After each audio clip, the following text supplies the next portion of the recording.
भाजप आणि शिंदे सेनेमध्ये गृहमंत्री पदावरून वाद असल्याचं दिसतंय।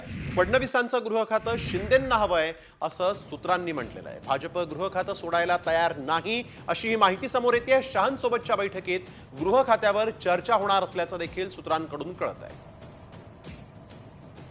प्रमोद जगताप आमचे प्रतिनिधी आपल्यासोबत यावेळेस फोन लाईनवरून जोडले गेलेले आहेत। प्रमोद, आपण बघतोय गृह खात्यावरून अडलाय की मुख्यमंत्री पदावरून? आता गृह खात्यावरून देखील वाद असल्याचं दिसतंय।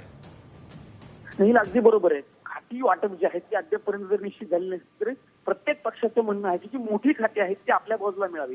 प्रामुख्याने जर बघायला गेलं तर मुख्यमंत्र्यांच्या नंतर सगळ्यात मोठं राज्य चालवताना कुठलं खातं असेल तर ते गृह खातं आहे आणि ते खातं आपल्या ताब्यात ठेवण्यासाठी भारतीय जनता पार्टी असेल किंवा शिवसेना असेल या दोन्ही पक्षांचा प्रयत्न असल्याचं आपल्याला बघायला मिळतं। इथून मागे जर आपण प्रामुख्याने बघायला गेलंच नाही तर देवेंद्र फडणवीस यांच्याकडे 5 वर्ष मागचं ते खातं गृह खातं होतं आणि ते खातं आता आपल्या ताब्यात यावं यासाठी शिवसेना शिंदे गटाचा प्रयत्न असल्याचं आपल्याला बघायला मिळते। मुख्यमंत्री हे पद जर भाजपकडे जात असेल तर त्यानंतरचं 2 नंबरचं सगळ्यात मोठं खातं आपल्या पक्षाला यावं यासाठी दोन्ही पक्षांची सध्या रस्सीखेच सुरू आहे। त्यावरती सायंकाळी अमित शहा यांच्यासोबत जी बैठक होणार आहे त्या बैठकीमध्ये चर्चा होणार आहे। बघावं लागणार आहे की गृह खात्याची माळ भारतीय जनता पार्टी की शिवसेना कोणाच्या गळ्यात पडली।